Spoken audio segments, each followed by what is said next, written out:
Cerita ini bermula di kota Gary pada tahun 1966 ketika Michael Jackson kecil mulai tampil bersama saudara-saudaranya di bawah arahan keras sang ayah bernama Joseph Jackson. Di rumah, mereka mendapat dukungan dari ibu mereka bernama Catherine Jackson serta anggota keluarga lainnya. Namun bagi Joseph, satu hal yang paling penting adalah menjadikan anak-anaknya terkenal karena ia merasa kehidupan keluarganya saat itu belum cukup baik. Setelah salah satu latihan mereka, keluarga berkumpul untuk makan bersama. Dalam suasana itu, Joseph mengumumkan bahwa ia berhasil mendapatkan beberapa jadwal pertunjukan untuk grup mereka. Catherine sempat khawatir soal sekolah anak-anaknya, tetapi Joseph tetap bersikeras melanjutkan rencananya tanpa banyak pertimbangan lain.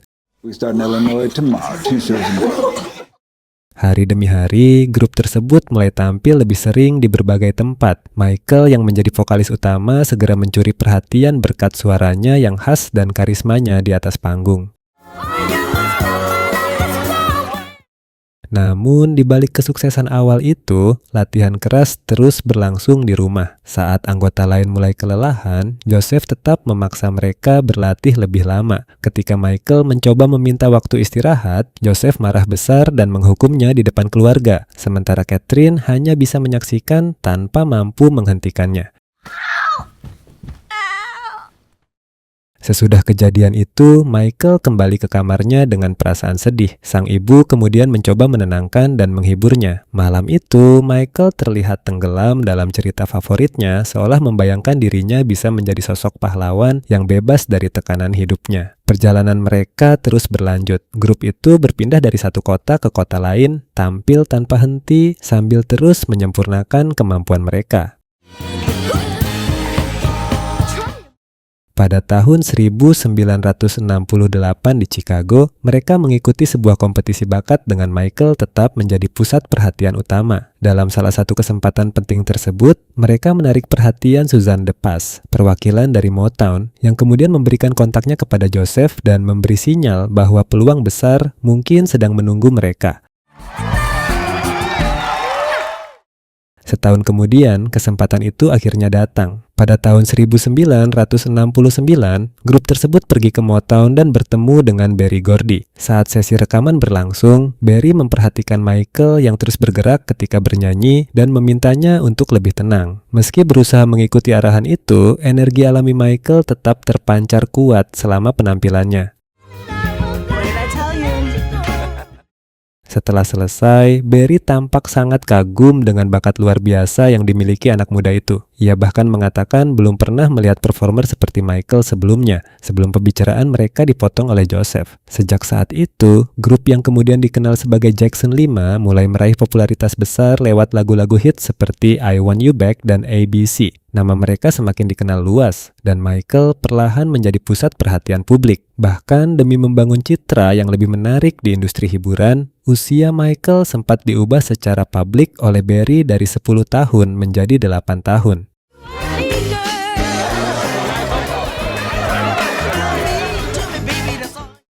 Di balik ketenaran itu, kehidupan pribadi Michael mulai berubah. Pada suatu kesempatan, ia meminta seekor hewan peliharaan kepada ibunya dan berjanji akan merawatnya sendiri. Namun, sang ibu menolak permintaan itu dan menyarankan agar Michael lebih banyak berteman saja. Michael kemudian mengaku bahwa ia sebenarnya sudah mencoba, tetapi kebanyakan orang hanya ingin mendekatinya demi foto atau popularitasnya. Cerita kemudian berlanjut ke tahun 1978 di Los Angeles, ketika Michael mulai memasuki fase baru dalam karier musiknya. Ia bekerja sama dengan Quincy Jones untuk menggarap album Off the Wall. Saat itu, Michael mulai menginginkan kebebasan lebih besar dalam menentukan arah musiknya sendiri. Ia bahkan meminta agar ide proyek solo tersebut disampaikan kepada ayahnya seolah berasal dari pihak eksekutif label rekaman, karena merasa cara itu akan lebih mudah diterima. Dengan dukungan label rekaman, Michael akhirnya mulai membangun jalannya sendiri sebagai seorang artis solo, berusaha menunjukkan identitas musik dan kreativitasnya tanpa bayang-bayang kendali keluarganya. It sounds terrific, Michael. Consider it done.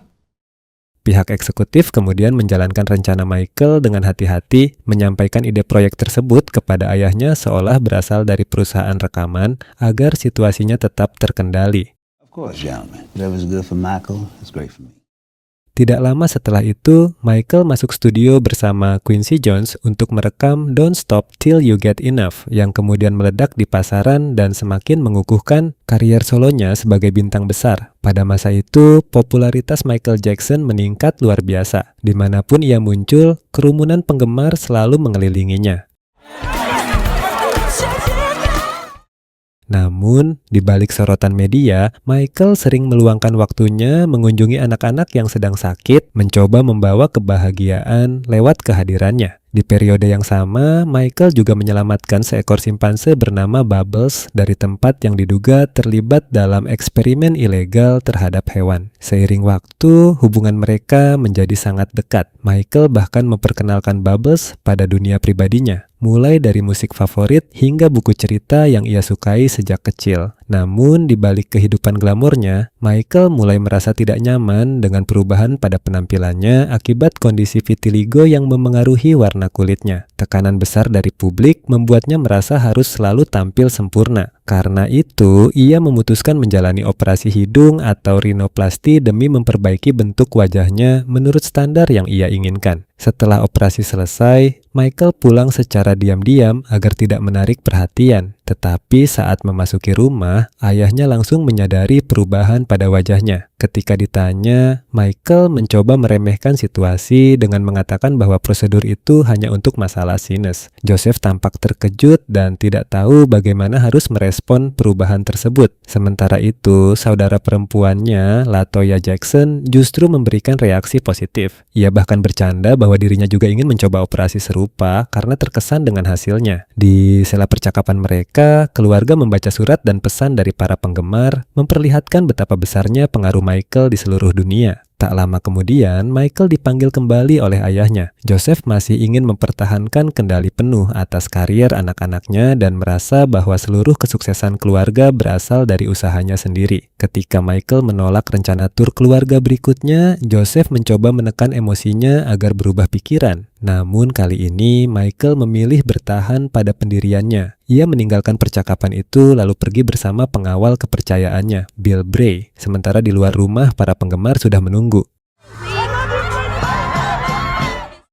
Dalam perjalanan, Michael akhirnya mengungkapkan isi hatinya kepada Bill. Ia mengatakan bahwa dirinya sangat mencintai keluarganya, tetapi juga sangat ingin memiliki kebebasan dalam menentukan arah musik dan kehidupannya sendiri. Michael juga mengaku merasa selama ini dimanfaatkan oleh orang-orang di sekitarnya. Bill sempat menyarankan agar Michael benar-benar pindah dan hidup mandiri, tetapi Michael belum siap mengambil keputusan sebesar itu. Setelah memikirkannya cukup lama, ia akhirnya tetap bergabung kembali dengan saudara-saudaranya untuk menjalani Triumph Tour. Pada tahun 1981, Michael dan Bill menghadiri sebuah pertemuan di perusahaan rekaman. Di sana, mereka diperkenalkan kepada John Branca, seorang pengacara hiburan yang langsung memahami keinginan Michael untuk memiliki kebebasan kreatif penuh. Menyadari bahwa Branca berada di pihaknya, Michael segera memutuskan untuk bekerja sama dengannya. Setelah ruangan dikosongkan untuk pembicaraan pribadi, Michael menyampaikan permintaan besar pertamanya. Ia ingin ayahnya tidak lagi menjadi manajernya. Branca bergerak cepat dan segera mengirimkan pemberitahuan resmi melalui faks. Ketika Joseph menerimanya, ia langsung marah besar. Dengan emosi memuncak, ia membawa surat itu kepada Catherine Jackson sambil mengancam akan menghukum Michael atas keputusan tersebut. Namun, Catherine Jackson dengan tegas menentang sikap suaminya. Ia mengatakan kepada Joseph Jackson bahwa dirinya sudah tidak punya hak lagi untuk mengancam Michael seperti dulu. Catherine bahkan menegaskan bahwa saat bertemu Michael nanti, Joseph seharusnya berterima kasih kepadanya karena kehidupan nyaman yang mereka nikmati sekarang sebagian besar datang dari kerja keras dan kesuksesan Michael sendiri. Meski begitu, Joseph tetap keras kepala. Ia masih percaya bahwa dialah orang yang membentuk Michael menjadi superstar dan merasa seluruh fondasi kesuksesan keluarga dibangun dari didikannya yang keras selama bertahun-tahun. Cerita kemudian berpindah ke suasana yang lebih santai. Michael terlihat bercanda bersama pengawalnya, Bill Bray, saat sedang berbelanja. Seorang penggemar mengenalinya dan meminta tanda tangan, lalu tak lama kemudian semakin banyak orang berdatangan. Michael tetap melayani mereka dengan ramah, menyapa, dan memberikan perhatian kepada para penggemarnya satu persatu. Saat kembali ke rumah, Michael membawa hadiah untuk saudara-saudaranya. Namun, mereka terlihat sibuk dengan urusan masing-masing sehingga hampir tidak memperhatikan usahanya. Akhirnya, Michael memilih menghabiskan waktu bersama Bubbles, simpanse kesayangannya yang selalu menemaninya. Ketenangan itu tidak berlangsung lama. Joseph kembali menyinggung soal surat pemecatan dirinya sebagai manajer dan menuntut penjelasan langsung dari Michael. Kali ini, Michael tidak mundur sedikit pun. Ia tetap mempertahankan keputusannya dan terlihat yakin bahwa langkah tersebut memang perlu dilakukan demi masa depannya sendiri. Di tengah konflik keluarga yang terus berlangsung, Michael tetap melanjutkan kebiasaannya mengunjungi rumah sakit anak-anak. Ia berbicara dengan para pasien, mencoba menghibur mereka, dan memberikan semangat lewat kehadirannya. Dalam salah satu momen yang menyentuh, Michael menjalin hubungan hangat dengan seorang anak kecil setelah mereka menemukan kesamaan minat, mulai dari hewan peliharaan hingga acara favorit yang mereka sukai bersama. Sementara itu, Michael dan John Branca mulai merancang proyek musik berikutnya dengan ambisi yang jauh lebih besar. Michael ingin menciptakan album terbesar dalam sejarah, lengkap dengan konsep visual yang terasa seperti film layar lebar dan ide-ide kreatif yang belum pernah dilakukan sebelumnya. Suatu hari di studio, Michael menemukan tayangan berita mengenai meningkatnya konflik jalanan antara kelompok seperti Crips dan Bloods. Berita itu memberinya inspirasi besar. Dari situlah muncul gagasan untuk membuat video musik Beat It dengan tujuan menyatukan berbagai kelompok lewat musik dan tarian. Michael kemudian mengumpulkan banyak orang untuk proyek tersebut dan menjelaskan visinya. Ia mengatakan bahwa musik adalah sesuatu yang dapat menyatukan semua orang tanpa memandang latar belakang mereka. Setelah itu, proses latihan dimulai dengan Michael memimpin setiap detail dan mengarahkan semua orang sesuai konsep yang ia bayangkan.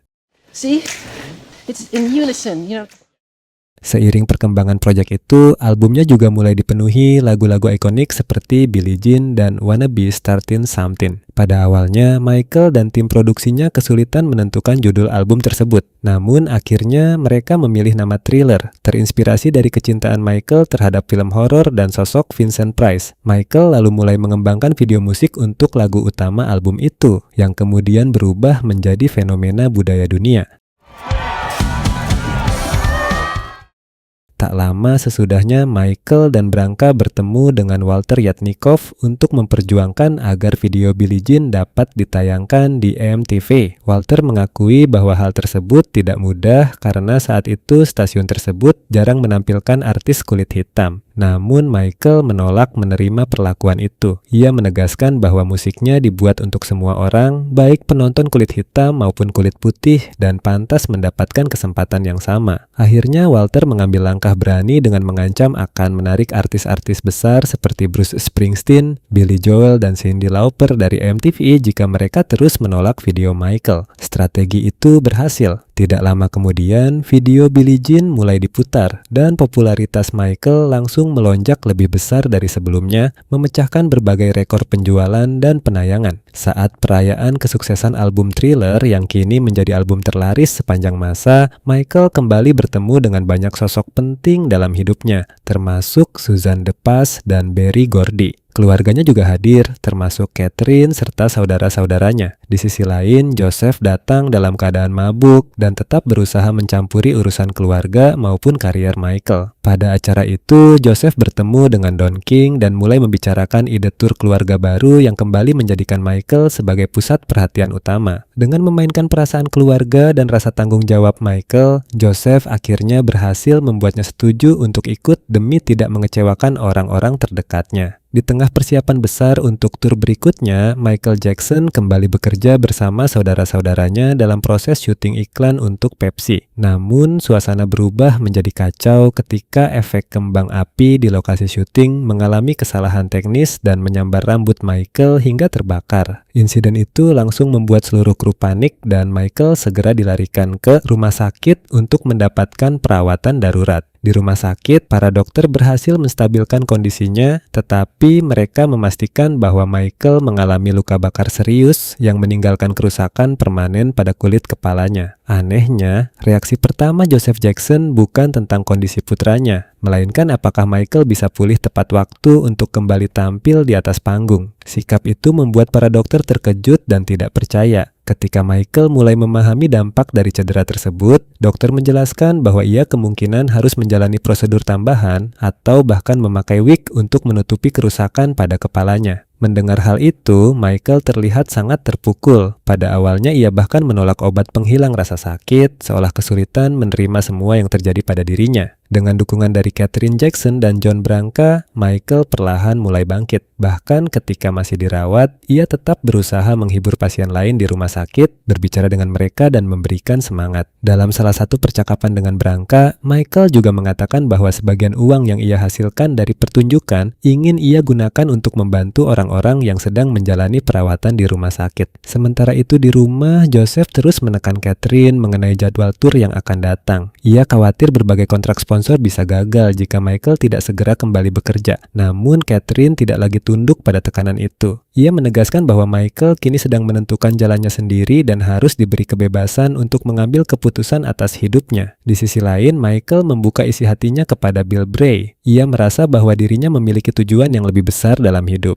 Bukan hanya menjadi seorang entertainer, tetapi juga menggunakan pengaruhnya untuk memberi inspirasi dan membantu orang lain. Walaupun masih menghadapi rasa sakit dan tekanan besar, Michael akhirnya memutuskan untuk tetap melanjutkan tur demi keluarganya. Namun, ia juga menegaskan bahwa setelah semuanya selesai, ia ingin mengambil kendali penuh atas hidup dan kariernya sendiri tanpa campur tangan siapapun. Ketika akhirnya kembali ke atas panggung, Michael tampil bersama saudara-saudaranya dalam Victory Tour. Tour tersebut menjadi salah satu momen terbesar dalam perjalanan mereka sebagai keluarga entertainer. Tetapi pada malam terakhir pertunjukan, Michael membuat keputusan yang mengejutkan semua orang. Di depan penonton, ia mengumumkan bahwa itu akan menjadi tur terakhirnya bersama keluarga. Sesuatu yang sepenuhnya bertentangan dengan rencana Joseph yang masih ingin memperluas bisnis keluarga mereka. Saat membawakan Human Nature, Michael berjalan melewati ayahnya yang masih mencoba membujuknya untuk berubah pikiran. Namun kali ini, Bill Bray berdiri di sisinya dan memperjelas bahwa Michael telah membuat keputusan akhir. Untuk pertama kalinya, Michael benar-benar melangkah maju mengikuti jalan yang ia pilih sendiri. Dan inilah akhir dari cerita ini.